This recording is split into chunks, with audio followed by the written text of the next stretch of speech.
Hello BookTube, today I'm going to be doing a video which is a bit of a sequel to my British political history recommendations, which is a list of British political fiction recommendations. However, unlike the history recommendations, this is going to be a mixture of books, films, TV and radio shows, and mostly it will cover sort of post-war British politics, a bit of Victorian politics and a bit of interwar politics as well.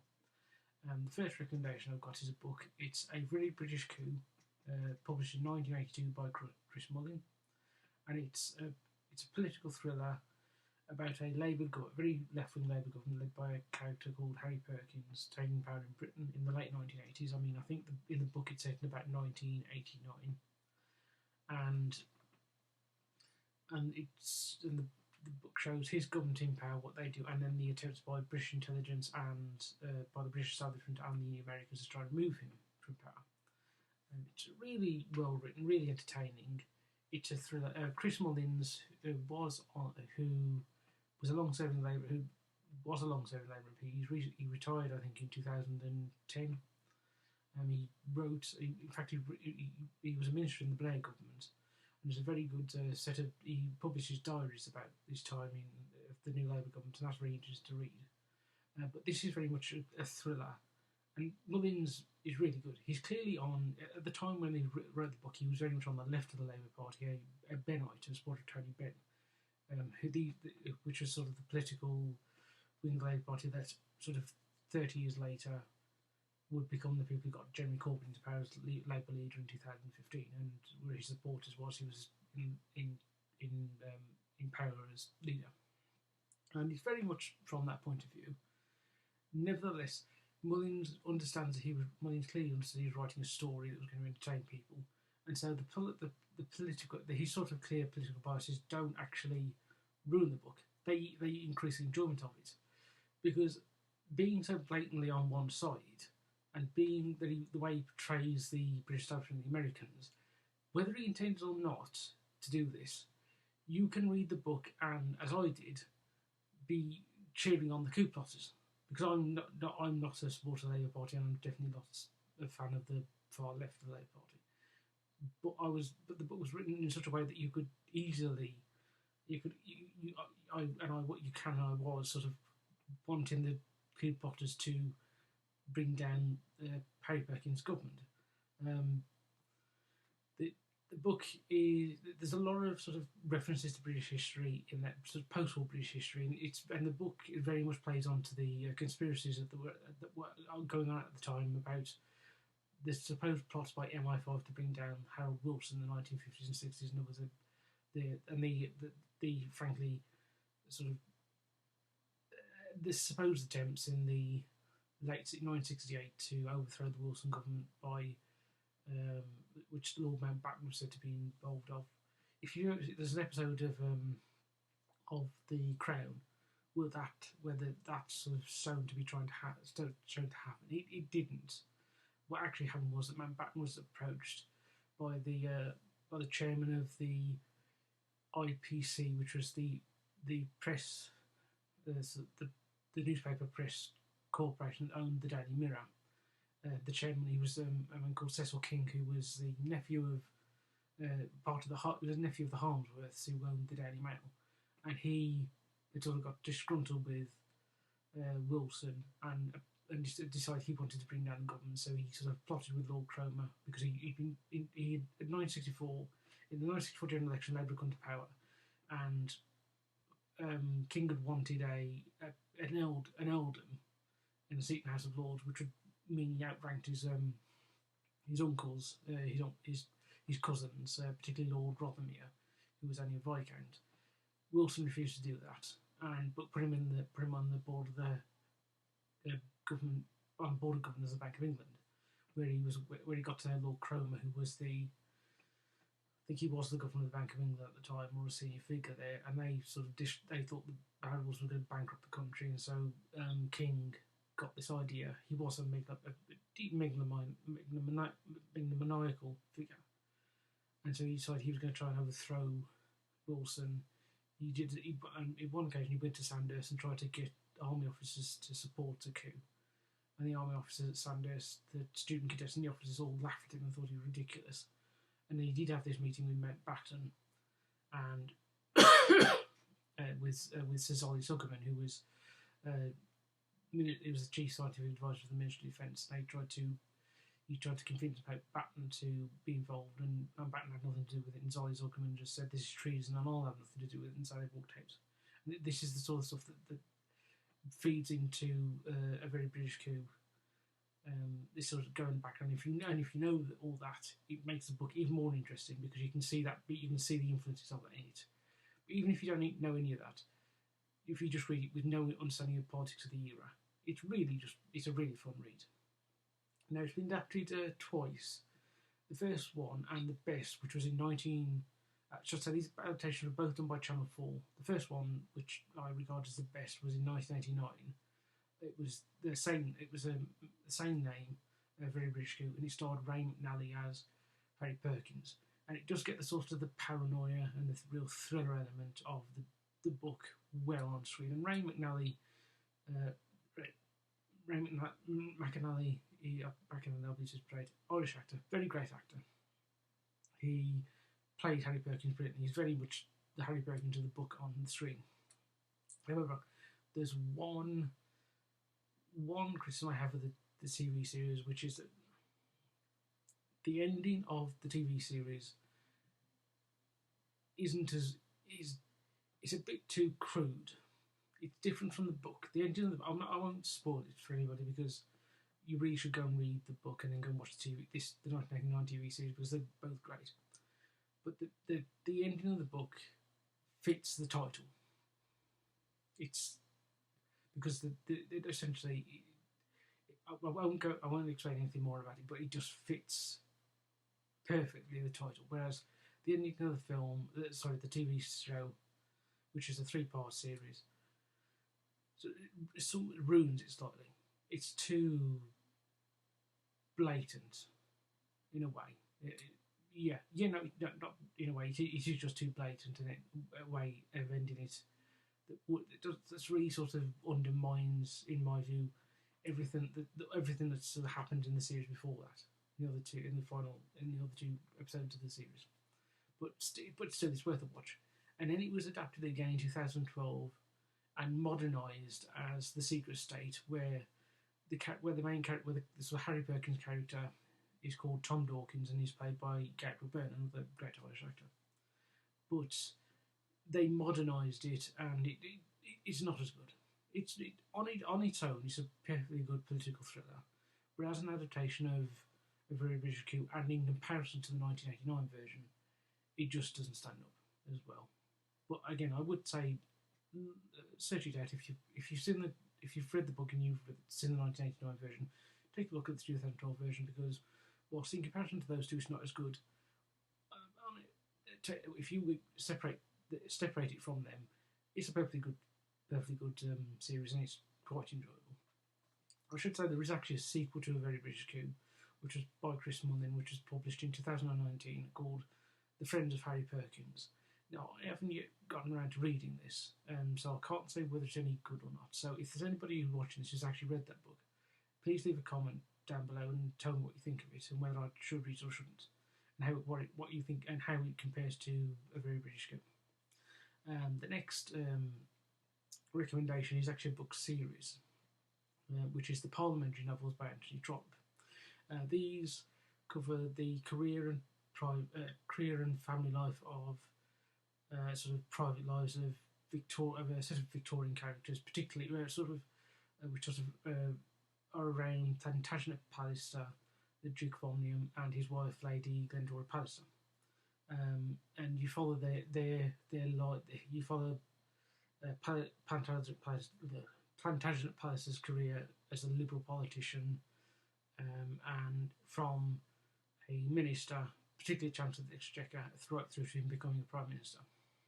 And his aftermath and his career after becoming Prime Minister, and you also see his relationship with his wife, his children, and you get to see as well various other people, because the books, whilst Plantagenet Palliser appears and his wife appear in all the books, they're not necessarily always the main focus of them.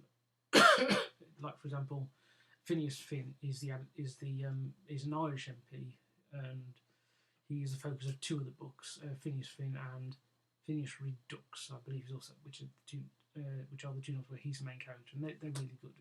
My personal favourite of it is the second to last book called The Prime Minister, where Pallister becomes Prime Minister of a Liberal Conservative coalition. Now, I first read The Prime Minister in 2012, so this was right at the middle of when we had in Britain the first post-war coalition government of the Conservatives led by David Cameron, who was Prime Minister, and the Liberal Democrats led by Nick Clegg, who was Deputy Prime Minister. So it was interesting for me to read that whilst being interesting, but obviously I'm great interested in politics, so I had that seeing that and watching sort of and comparing the way that the politics of the coalition was handled, this Victorian Liberal Conservative coalition was handled in the Prime Minister compared to how it was being handled in real life in modern Britain, and that was interesting comparing contrast. It's also a really good book as well.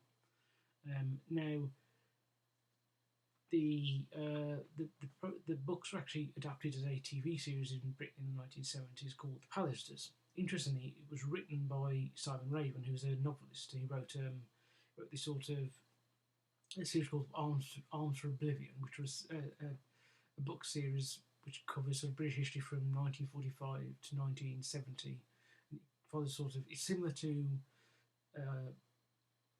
Dance to the Music of Time by Anthony Powell, and though I haven't read them, but Sean D. Stanford has told me about them, similar to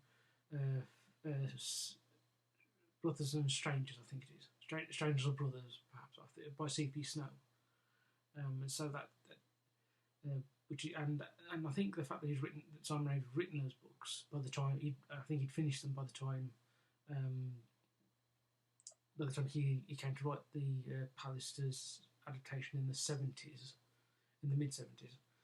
That sort of really helped, because he obviously he had written novels, not in the same, covering obviously the same topic of politics, but in the same manner of following a group of people over the course of in that case 25 years. And I think the Parliamentary novels covered roughly 20 to 25 years of sort of Victorian politics from the late 1850s to the early 1880s, and that's really good. Philip Latham plays Plantagenet Pallister, and his wife Lady Glencora is played by Susan Hampshire, and it's about 26 parts long. In fact, it's all on YouTube somewhere. So if you just put in the Pallisters, and I would advise you when you look for it, put Pallisters and then episode whatever one you want to watch, and then 1 and then 2, because the channel which is uploaded, doesn't have them uploaded in order and doesn't have them in a playlist. So I do it that way. But it's all on YouTube.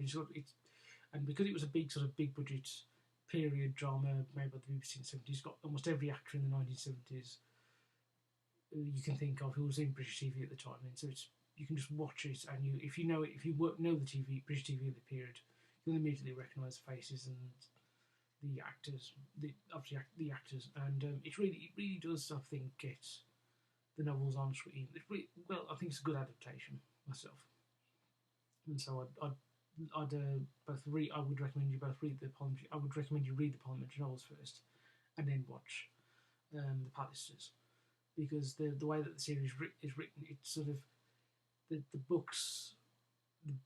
When one book ends, the next book will sort of start in the middle of an episode.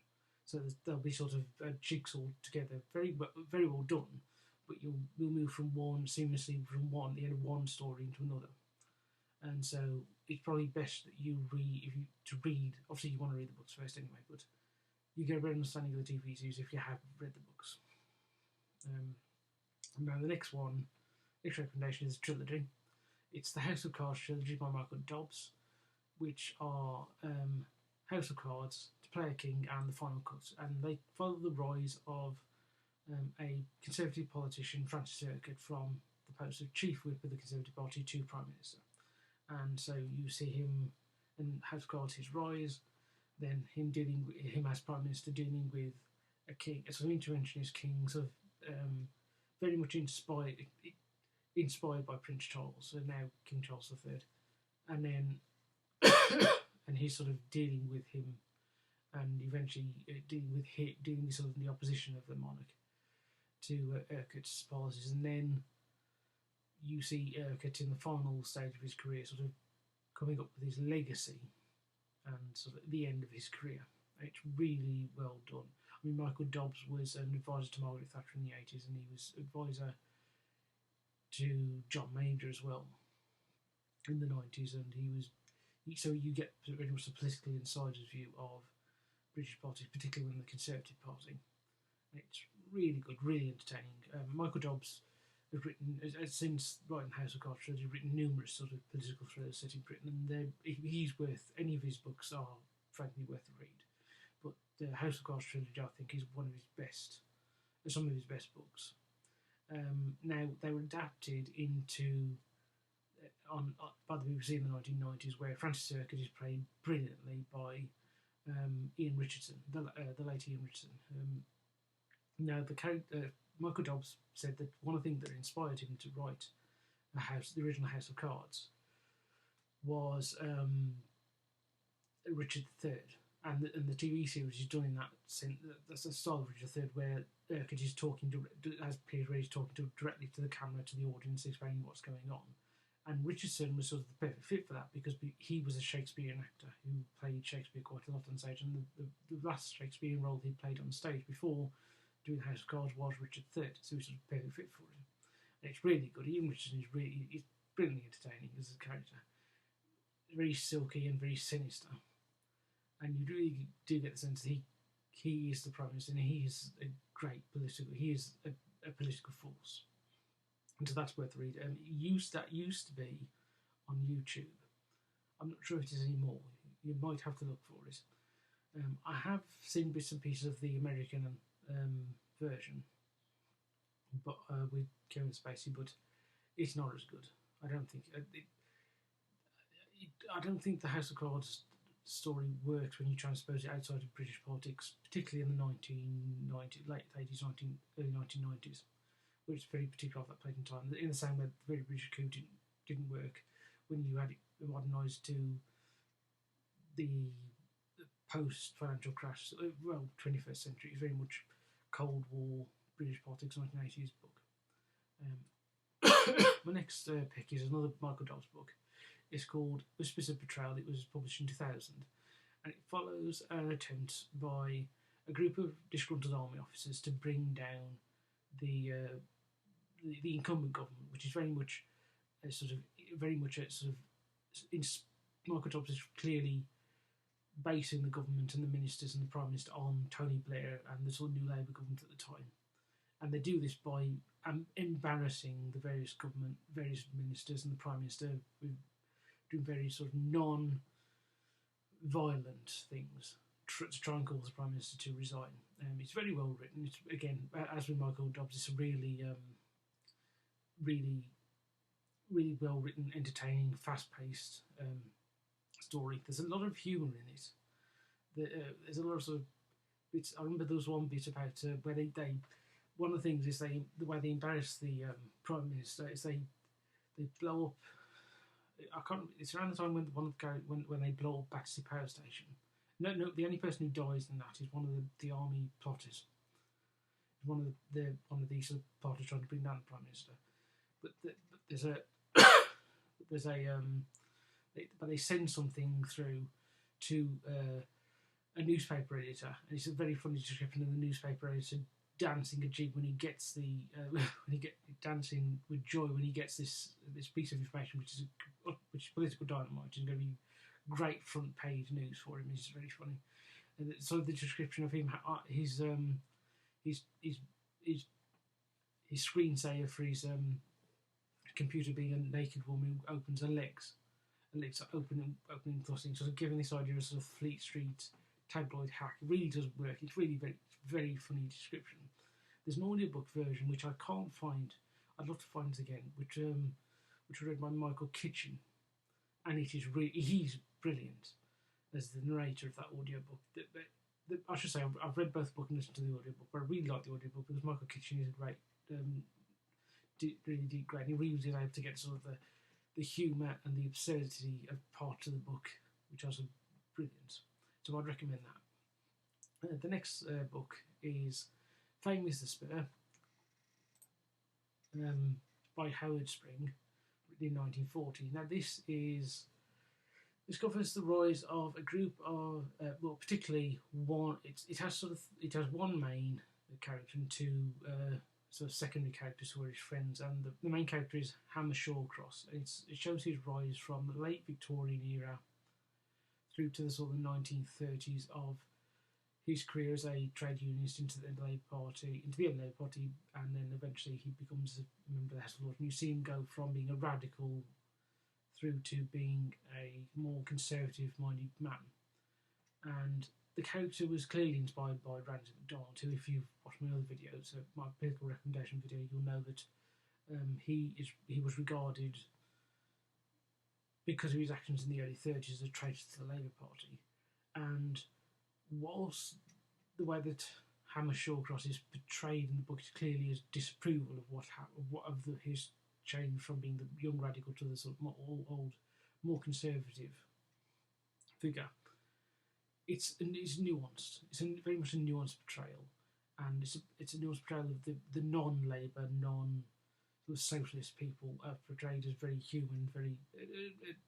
It's it's not a sort of primary colours, these are the bad guys, these are the good guys thing. And Shawcross is portrayed very nuanced. He, clearly, as I say, Spring regards him as going wrong, but he's not made out as being a sort of pantomime villain.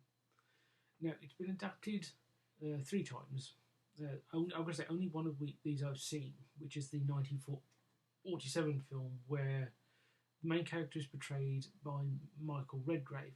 Interestingly, they had to change the name of Hammer Shawcross to Hammer Redshaw because at the time there was a Labour Attorney General was Sir Hartley Shawcross, and they didn't want to get sued.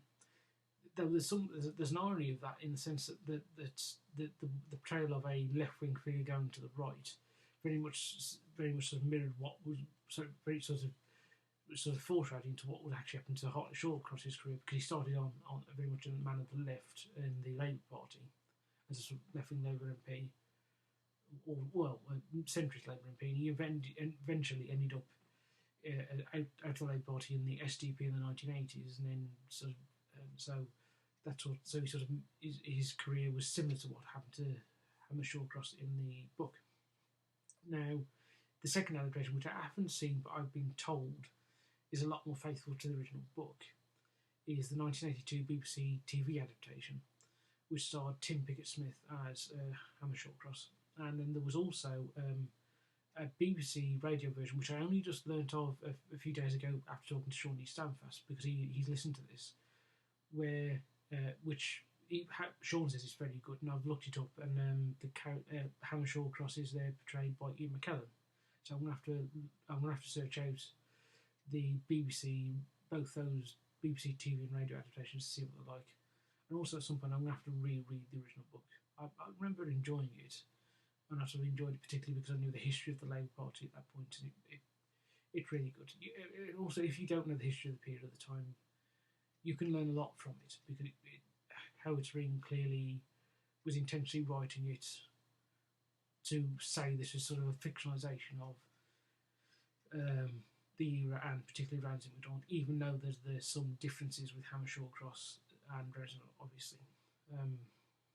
Now, the next book is similar to Fame in the Spur, in the sense it covers sort of British politics over a period of time, except that it follows a series of characters, a series of MPs. It's called First Among Equals, published in 1984 by Geoffrey Archer, and the book follows the lives of 4 MPs. There's Simon Kerslake, who's a sort of middle class Tory MP. Then you've got Charles Seymour, who's an upper class, very much aristocratic Tory MP. Raymond Gould is a Labour MP. I think he's from the north of England, Lancashire maybe, possibly. And then Andrew Fraser, who initially starts out as a Labour MP. He's holding a Scottish seat, and then he joins the SDP. and you follow their careers from when they get elected in 1964 up until 1991, when one of them becomes Prime Minister. I won't say which one because I don't want to spoil it, but and so you covered sort of British politics in that period. Obviously, the last sort of 6 years of the story is obviously written after when the book was published, but the bulk of the book is obviously set over the course of the real 20 years of 64 to 84.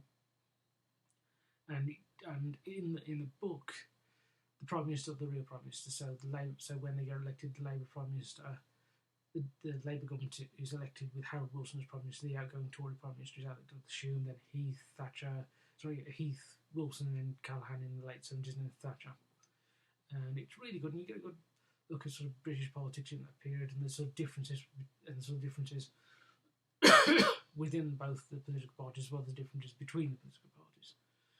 It has, again, Jeffrey Archer was a Conservative MP and a cabinet minister who has something of a storied career, given he has scandals around him, shall we say? Though he's probably now known mostly to people more for being a novelist than a politician. But it's a reasonably good book, and it's interesting because you get to sort of look at British politics in that period from a fictional point of view, but still an interesting one. It was actually adapted to TV by Granada TV, which broadcast things in Britain on Channel 3. In 1986, where Cusack is played by James Faulkner, Seymour is played by Jeremy Charles, Tom Wilkinson plays Gould, and David Robb plays Fraser. And the one change between the book and the TV series is that in the book, obviously, the Prime Ministers and there's quite a lot of real people who are mentioned that actually interact with characters. In the TV series, those are fictionalised. You can clearly tell who they're based on, but they're given real names. I imagine that was done for legal reasons, but it doesn't ruin it. It doesn't particularly make much of a change to the narrative. And it's a really enjoyable series, and that again is worth watching. I'm not sure if that's on YouTube, but I would search out for it to have a look, to have a watch, because it is enjoyable. And the next one is another book. This is No Love for Johnny, published by Wilfred Feinberg, who was a Labour MP in 1959, and it effectively covers the career of Johnny Byrne, who's a left-wing Labour MP. A new Labour government gets elected, and he's a bit disillusioned with the Labour Party. He comes from a sort of Labour family, and you get reference to the fact that his parents were in the Labour movement in the early 20th century, and the sort of foundation of the Labour Party, and so you get his disillusionment with the Labour Party not being true to its socialist roots, and at one point he plots to try and bring down the Prime Minister.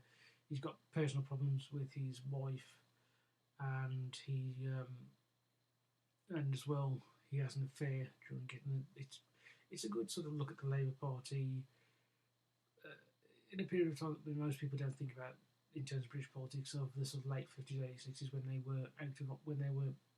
Feinberg was writing it, they were in opposition under Hugh Gaitskell, who died who died in 1964, and Harold Wilson succeeded him. So it's an interesting time capsule of sort of a Labour Party that could have been, of the Labour Party that was, but then really did change under Wilson. So it's interesting to read, so the left-wing disillusionment with the Labour Party. Interestingly, Feinberg died not long. I think he may have died between finishing the book and it being published. So I think he was on the left of the Labour Party as well. He was left-wing Labour MP, not far left, but just more the soft left. Now, the book was adapted into a film with Peter Finch as Johnny Byrne in 1961. I saw it sometime. I saw it must have been 10 years ago. I remember enjoying it. It was reasonably faithful to the book. Obviously, they didn't have as much of this stuff with a lot of the stuff about Johnny's parents and his own sort of involvement in the Labour Party was sort of cut out for purposes of time. But I'd say give it a good look. Give it a look. It's worth your time watching, and certainly read the book as well. Now the next one is it's a political book, but with a very small p. It's Blot on the Landscape from 1975 by Tom Sharp, and it's about an attempt to build a road, a motorway through Clean Gorge in the part of an English sort of southwest Midlands English county on the border with Wales. And this has been done. Now I should say Tom Sharp is a comic novelist, and this is very intentionally very funny, very broad, very savage satire. And so you get Sir Giles Linford, who is the local MP who wants the thing to go through, partly because he was forced to marry his wife, Lady Maud, for her money, and then he's lumbered with her and her house, which he wants to get rid of, and so he thinks if he can get this motorway through the Clean Gorge, he can then get rid of the house and then also get Lady Maud to divorce him, and they can get away. He can get free of both. And the Blot of the title is the gardener Blot, who in the book is a German Second World War prisoner of war who really wasn't well liked in Germany. He didn't like Germany very much. He was an orphan who was rightly suspected of having Jewish ancestry, and he was sort of bullied and mistreated as a child, and so the Germans didn't like him very much, and they handed him over to an Italian aircrew, which landed, which thanks to Blot's poor navigational skills, ends up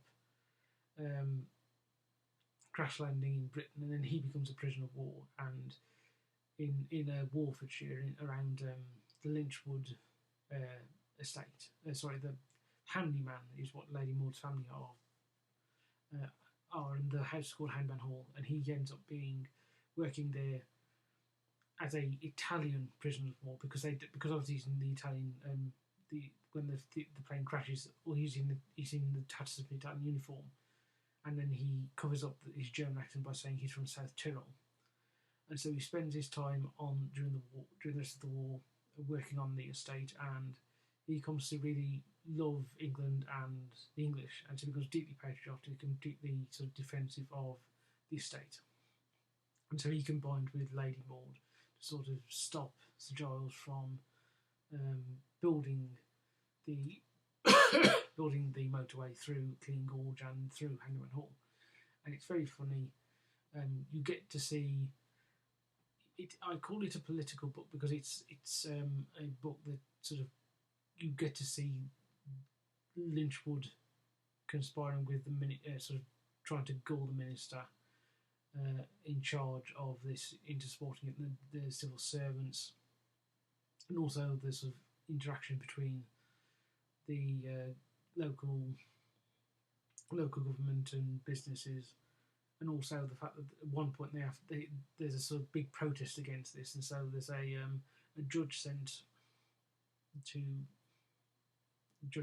head an inquiry, and there's very funny scenes where the judge is deeply find it deeply irritating that Lady Maud keeps objecting during the course of the inquiry, and he sort of goes ballistic, and she sort of interferes with his meals, which sends him sort of makes him more bad tempered. And so very funny scenes in the inquiry between the two of them.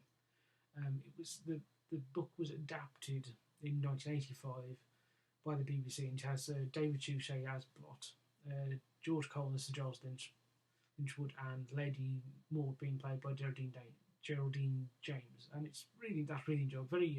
Very closely adapted. Gets a sort of Tom Sharp's humour really well, and because it's adapted about a decade after the book was published, Blot's backstory has changed slightly. So instead of being a Second World War prisoner of war, he's an East German soldier who. Not particularly competent East German soldier who gets dropped in West Germany, and then he's saved by Lady Maud's father, who's a British soldier, a British army officer, who brings him back to Britain, and so Blot is still, and so Blot becomes, as he does in the book, very patriotic and protective about the England, Hannibal Horn, particularly Lady Maud. It works well. I should say that bit's shown in sort of black and white flashbacks.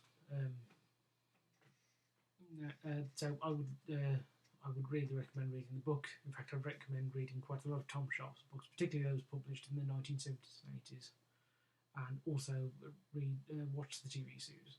Interesting, I seem to remember it was actually adapted by Malcolm Bradbury, himself a novelist who wrote a very good sort of satire on 1970s academia called The History Man, which again I recommend that. Have a look at that because that's very funny as well. Now, my next recommendation is a TV programme. It's one that I think if I didn't include on this list, I'd have a hell of a lot of people asking why, and they'd be right to, which is Yes Minister and Yes Prime Minister, which were broadcast roughly between about 1980 and 1986. And the TV series, both TV series, follow Paul Eddington playing Jim Hacker as he rises from being Minister of Administrative Affairs to becoming Prime Minister, and he sort of battles with Sir Humphrey Appleby, played by Nigel Hawthorne, who is initially Permanent Secretary of the Ministry of Administrative Affairs, and then becomes Cabinet Secretary, which is the most powerful civil servant in Britain. And you get to see their sort of fight, which at one point in the series is described as the political will versus the administrative won't. And you get to see sort of an outside figure who sort of sits between them is Jim Hacker's principal private secretary, both as Minister and as Prime Minister, Bernard, who's played wonderfully by Derek Folds, and it's a really, really funny series. It is ageless, partly because Jim Hacker's party is never identified, and so you can so even though it was obviously made in the 80s and it was very much seen within the sort of Thatcher government, it could, if a Labour government had been in power at the time, it would have been just as funny, because the series is about sort of politicians and civil servants in power fighting, and that's works so well. And also the two writers, I forgot, Jonathan Linden, Sir Anthony, Tony, I've forgotten his name now. I should have looked it up. But the two writers sort of purposely took stories that were sort of perennials in British politics and made them that. But also use anecdotes from real politics. Like there's one episode where Jim Hacker goes to a Middle Eastern country on an official junket with Sir Humphrey, and it's obviously being a Muslim country, they're not allowed alcohol, and so they set up a quote unquote communications room in the British Embassy where they're holding this party where alcohol is being served, and every time a new sort of type of alcohol comes up, it's referred to a Hacker with a burner coming up to him and saying, "There's a Mr. Smirnoff from the Soviet Embassy calling," or Mr. John Walker from the Scottish office. He's wants you on the phone, Minister. It's very funny, and you sort of see Jim Hacker gets progressively drunker during the course of the scene. Now that scene was based on a real event that when Jim Callaghan went to Pakistan in I think 1976. That was actually they did in fact set up a quote unquote communications room in the British Embassy where alcohol was being served, and people, the British ministers would go off, and the British Jim Hacker and his team one or two of them would slope off to this communications room and get the alcohol and come back.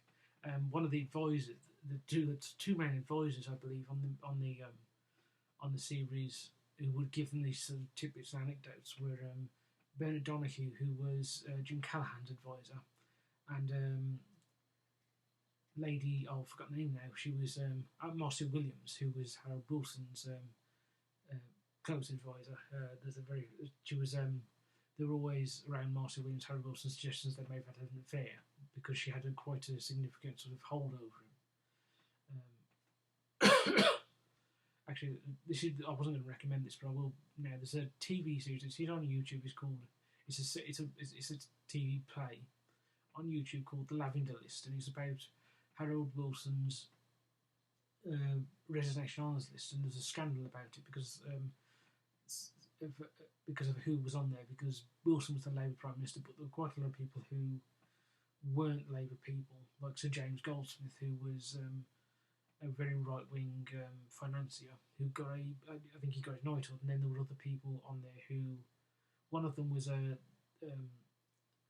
forgotten his name now. He was a man who came up with I think he invented the Ganex coat, which was one of the sort of symbols of Harold Wilson's premiership, which is a Mac, a Mac coat that he would wear, who later on got done for fraud a few years later. And there was a suggestion that the list was being put together as a way of giving Marcia Williams some kind of post Downing Street cushioning, into financial cushioning. This was made by Joe Haynes. This idea was sort of promoted by sort of came about because of things that Joe Haynes and Bernard Donahue were in Downing Street at the time thought, and these were allegations. I should say this was never proven. It was proven as true, and it was called the Lavender List because the honours list was said to be written on a piece of lavender paper. The TV series worth a watch, but you can't quite find it elsewhere anywhere else on YouTube, other than YouTube, because when it was broadcast, Marcia Williams sued the BBC for libel because she said that it wasn't the way that was portrayed just wasn't true, and so you can't find it anywhere else. But as I say, last time I saw it, it was on YouTube, and I also downloaded somewhere. So if you're interested in watching that, you'll find if you click on my channel, my email address, and I'm happy to send you a copy of it. The next series is a more modern one, but in some ways it's sort of it's a spiritual successor to Yes Minister and Yes Prime Minister, which is The Thick of It, which ran from 2005 to 2012, and it sort of follows people inside. Clearly, it's a sort of comedic take on a political comedy take on satire of the new Labour government and then the coalition government when it came to power in 2010. And so you follow sort of three MPs, two Labour MPs, Hugh Abbott played by Chris Langham in the first two series, then Rebecca Front in the third and fourth series, and then in the third and fourth series you follow Roger Allen playing Peter Mannion, who's a Conservative MP, first in opposition, and then in the fourth series is in government as a part of the coalition. And sort of throughout all of this, you've got Peter Capaldi playing a character called Malcolm Tucker, who is the Downing Street and then Labour Party who's Downing Street's sort of director of communications, clearly inspired by Alistair Campbell, who is a foul-mouthed bully, really sort of the embodiment of the worst of the spin doctor stereotype that New Labour really did sort of bring in, which New Labour really brought in to some British politics in a way that it hadn't been before, and really hasn't been since, thankfully. Though it's still there, it's not as strong, thankfully, as it was during that period of time. It's very, very funny, and I would watch it because it does give you sort of, again, as with it really does get, as with the Palisters and with the Very British Coup, you get a real sense of the era in which it's made, the sort of political ideas, as well as some of the scandals and sort of the sheer absurdity of how politics is. Which is in a way similar to Yes Minister, but it's not as timeless as Yes Minister. It's very much, the thick of it is very much late New Labour, sort of early coalition government era. So that period of time which was broadcast 2005-2012 is really which the time is sort of redolent of, and it doesn't seem, it seems somewhat, even now, over sort of 12 years since it was broadcast, a bit dated. But it's, again, worth a watch because it is very funny. The next series is from the 1970s. It's called Bill Brand, and it was broadcast on ITV, Granada TV, on ITV, which is Channel 3 in the UK. And it's a series, it's on YouTube. It's about, I think it maybe 10 episodes, and it follows a Labour MP called Bill Brand, played by Jack Shepherd, who's probably more famous to people for playing the TV detective Wycliffe. And you follow Brand from him being elected as an MP through, I think it's about a year or about 2 years of his career. And you see him he's very much a man of the left of the Labour Party, and and you see him interacting with people. So there's a character played by Alan Badell, who's called David Last, who's a left-wing MP who enters the government, who's very much based on Michael Foot. There's a sort of right-wing sort of opponent to Last, there's a leadership election within the Labour Party. I should say the Labour Party in the series is in government, and so Last goes for the leadership, and he's faced off against Venables, who's played by Peter Howells, who's very clearly inspired by Roy Jenkins, who was very much a pretty clear representative of the right of the Labour Party at the time. And you see, and also the Prime Minister who triggers the resignation of the leader, and the Prime Minister who triggers his leadership election is Arthur Watson,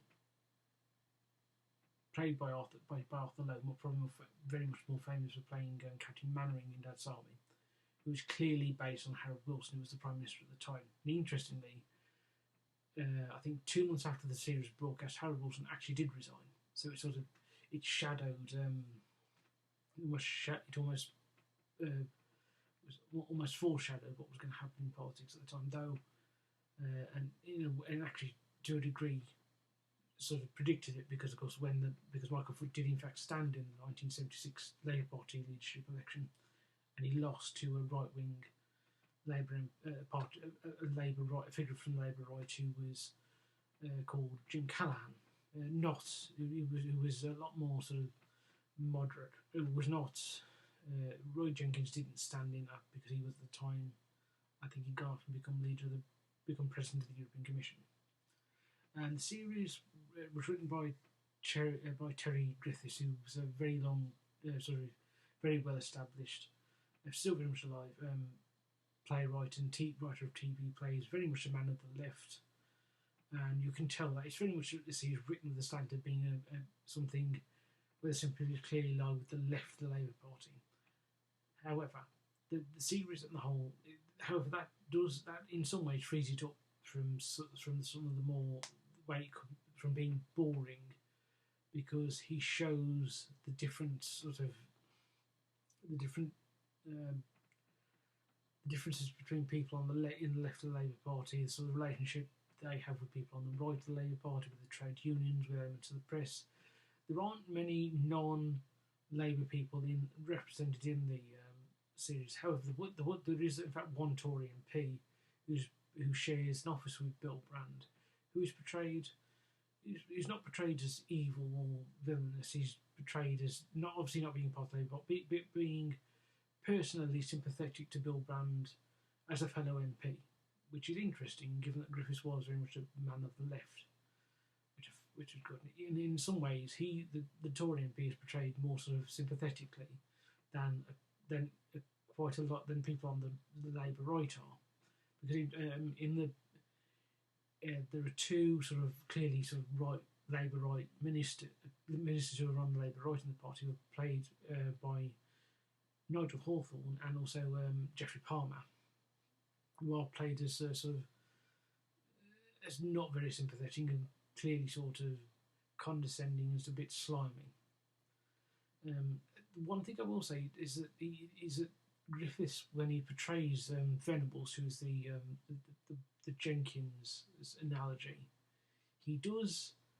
There's one particular scene where during the parliamentary holiday, so parliamentary recess during the summer, Bill Brand goes to teach at a university, because Bill Brand, before he becomes an MP, is a university lecturer, and he goes off to teach at the university university course in the summer, and Venables is there, and Venables is sitting there with this group of people sort of giving his view of politics, and it's very self-satisfied. And at one point, he sort of suggests that the Labour Party represents the whole of British politics, and clearly Griffiths thought this was ridiculous.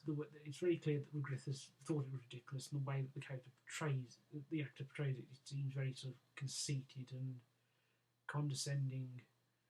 And that was actually very accurate of the way that people like Roy Jenkins and people who would end up in what was known as the SDP. Some people, I should say, acted when it came to politics that they sort of were normal, they sort of the centre, and that they represented that their political group represented all of British politics, and everything else was sort of didn't need to be everything else, and everyone else who wasn't in agreement with them could sort of be ignored. So that was interesting. That was a very accurate portrayal of the sort of Roy Jenkins aspect of it. So Roy Jenkins' view of British politics sometimes. And that's, as I say, that's on YouTube, so I would give that a look. It's very much like quite a lot of things on this series. It's very much of its time in a good way. This is a time capsule of British politics in the mid to late 1970s of the Parliamentary Labour Party, and you really get a good sense of what being inside the Parliamentary Labour Party at the point really was like. And so again, worth a look. And now the next two TV series were sort of, they're interlinked because the second one is a sequel to the first, and they were both broadcast roughly a year apart, and they were both broadcast during the course of the elections. The first one, which was called Ballot Monkeys, which was broadcast in 2015 in the run-up to the 2015 general election, and then the second one was called Power Monkeys, which was broadcast in 2016 during and after the EU referendum. And they both follow in Ballot Monkeys you follow a group of Tory campaigns in the general election, Labour. I think you follow UKIP, a couple of UKIP, a UKIP campaign, and I think you follow Lib Dem. I think. But I could just say I haven't seen Ballot Monkeys in quite some time, but I remember it being really funny. You sort of follow you get to see sort of the ins and outs of each campaign, how sort of the absurdities and the infighting between that's going on. And it's a time capsule of that sort of period of time. When at the time of the election, you had the coalition government had been in power since 2010, and there was a suggestion that maybe you're going to have another coalition afterwards, and so you get that sort of plays into it, and it increases the humour. And then Power Monkeys follows a similar sort of format. Obviously, in this you get to follow the two sides of of those supporting Leave, a campaign of those supporting Leave, and the campaign of those supporting Remain. But you also get scenes of people supporting. Brought in the American election, so you got somebody on Donald Trump's campaign. I think you got somebody else on Hillary Clinton's, maybe, or maybe not. Again, I like with Ballot Monkeys. I've not seen Power Monkeys in quite a few years. And then there's also one of the characters is an official working in Vladimir Putin's office, which is very very funny.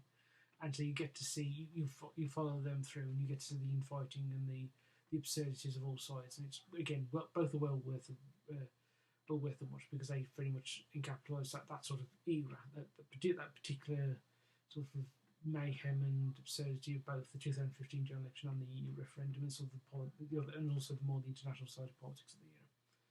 And the next thing I'm going to recommend is actually a film.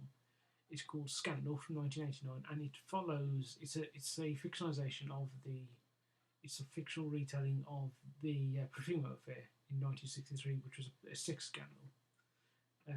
It's very much one of the sort of the emblematic sex scandals in British politics of its era, and it's sort of the scandal by which all sex scandals subsequently have been measured by. And it's an enjoyable series. It's an enjoyable film. It very much gets the late 50s, early 60s really well.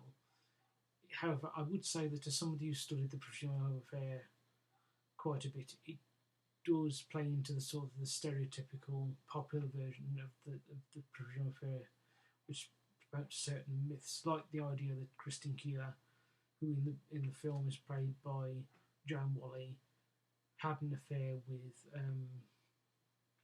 the Russian naval attaché Ivanov, or that Mandy Rice Davies, played by Bridget Fonda, did in fact sleep with Lord Astor, who having read a great deal about the Profumo affair, I don't believe that Keeler, I believe that both Keeler and Rice Davies weren't telling the truth about that. That neither of them had slept with either, in Keeler's case, Ivanov, or in Mandy Rice Davies' case with Astor.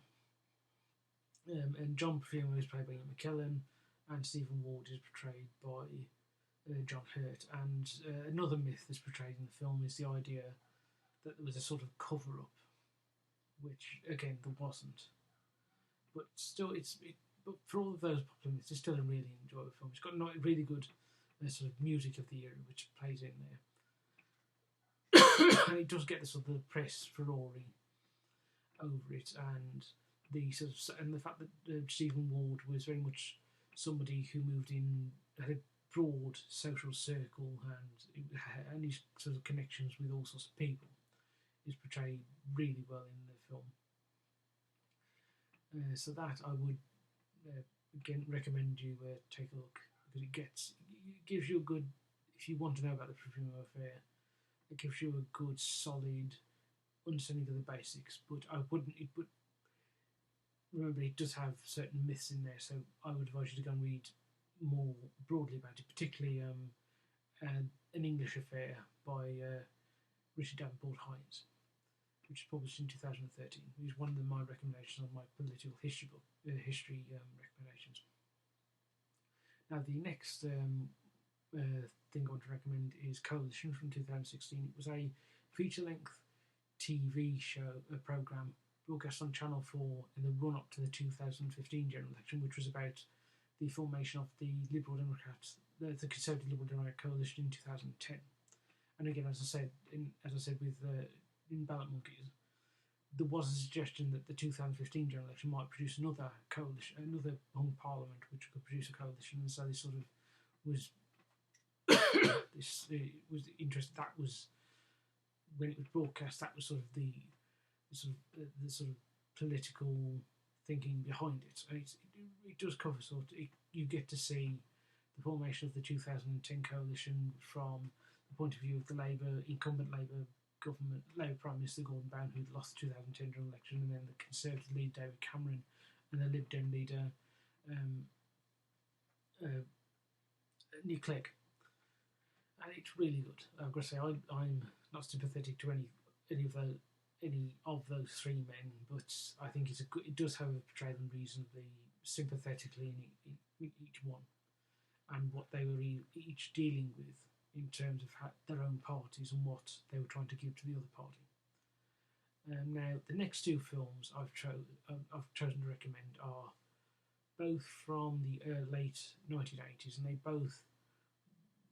because they both represent a particular sort of view of British politics, which echoes a very British coup, which is sort of the paranoia of the British far left, that they thought that they couldn't accept that Margaret Thatcher had won any of the general elections she did, and so there was this suggestion that she had gotten power and the security services were undermining democracy and all this sort of paranoid conspiracy theory ideas. And the first one is Defence of the Realm from 1986, starring Gabriel Byrne. And it's about a journalist who uncovers a scandal about the intelligence services interfering with a Labour MP who, because he seems a threat to the Anglo-American relationship, and it's very entertaining. Even though the politics of the film is, frankly, to my eyes, ridiculous, it's very much very entertaining, very paranoid thriller, and it does get that idea of the far left believing that the country was on the verge of becoming a dictatorship and fascism was around the corner and all this nonsense, which, as I say, I believe is nonsense, but it's entertaining nonsense nonetheless. And then the next one is from 1990. It's Hidden Agenda by Ken Loach. Now, even though I dislike Ken Loach's, even though I don't agree, well, not so much dislike, but I disagree with Ken Loach's politics, I do enjoy his films. And Hidden Agenda is a political thriller about Northern Ireland, and it's about a American human rights lawyer played by Brad Dourif being killed, and then Brian Cox, who plays a character called a policeman called Peter Kerrigan, is sent over to investigate the human rights lawyer's death. The Peter Kerrigan character is clearly based on John Stalker, who was the Deputy Chief Constable of Manchester Police in the 1980s, and he was sent. It was 1780, and he was sent to Northern Ireland in the 80s to investigate what was so-called shoot to kill inquiry.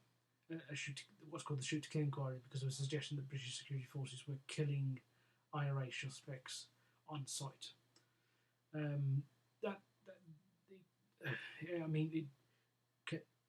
Ken Loach is sympathetic to the IRA, and so he's very pro-IRA, and he has Brad Dourif's character at one point looking at an Orange Order march, and Brad Dourif's character says it reminds him of a Klan rally. I mean, Ken Loach, I am very sympathetic to the Ulster Unionists, and I do think they are treated like the redhead stepchild by the British government and by sort of particularly British liberal opinion. And this film in some ways is a perfect representation of that sort of, frankly, deeply disreputable and deeply disrespectful attitude that people in the British mainland, particularly of a sort of liberal and left-wing bent, have towards Ulster Unionists and loyalists in Northern Ireland. But that aside, I mean, it's a well-done thriller. In fact, this film really does portray that sort of conspiratorial mind's attitude that the only reason the Conservatives were in power in the 1980s is because the security services are rigging the elections, essentially. That's effectively the story of the film,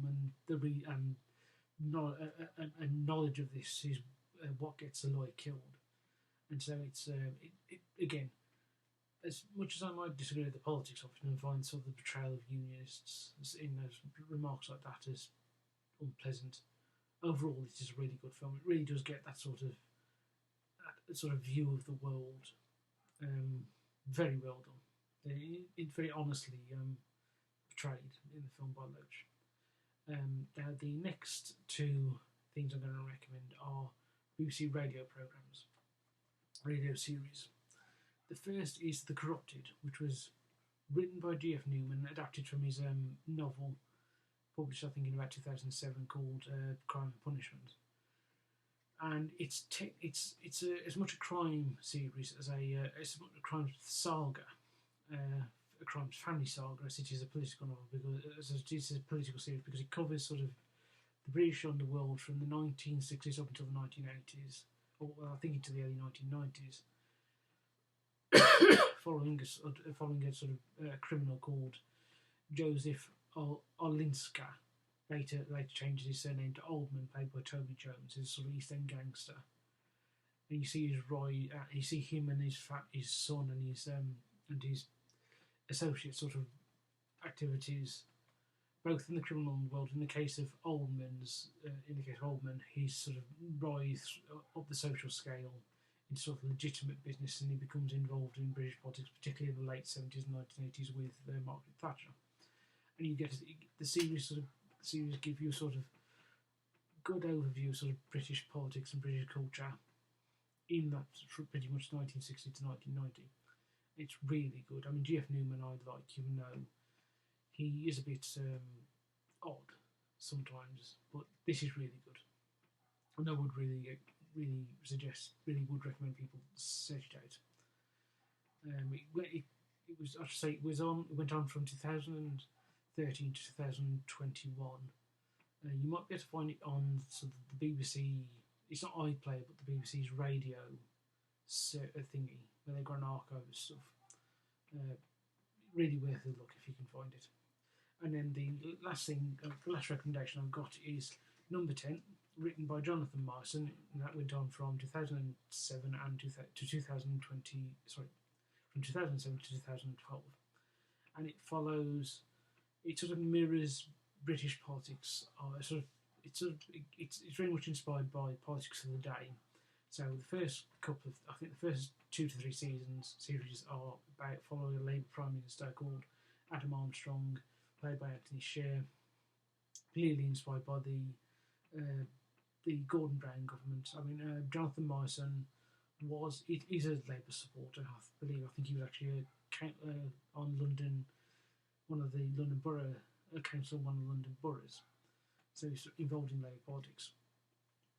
And you follow his attempts as he sort of follow the events of him as Prime Minister, and then sort of influenced by the 2010 general election, you get a Tory Prime Minister played by Damien Lewis called Adam Layton, who's running a minority Tory government, which I think eventually becomes a coalition with the Liberal Democrats.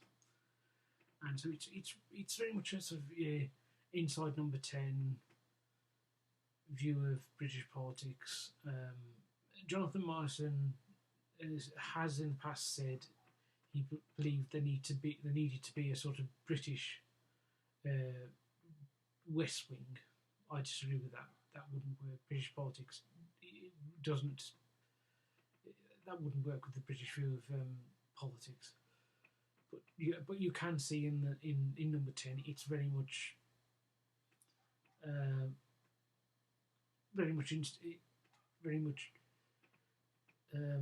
inspired by West Wing, though not to the degree that it ruins it. It's not the British West Wing, which clearly has significant influence from the West Wing. But that said, it's quite enjoyable. It's sort of very much, you get a sort of fictionalised view of British politics of the era. So sort of British politics being reflected in the story. It's not a one-for-one take on the politics of the era, but close enough that if you know the era, you can recognise the sort of the parallels of what was going on at the time. And even if you're not, if you listen to the series and then you go and read some books about the sort of politics of the Gordon Brown government and then the coalition, and then the coalition government, you can sort of see you'll be familiar with it from listening to the series. That I'm not sure if I remember listening to that on the BBC at the time. I'm not sure where it is, but I bet you there must be somewhere. If you put it in number 10, Jonathan Morrison, there must be some site somewhere on the internet where you can download or at least listen to the series. And if I do find it, I will leave a link in the description. Now that's the end of my recommendations. So I'll say goodbye, and I will see you again probably sometime this week.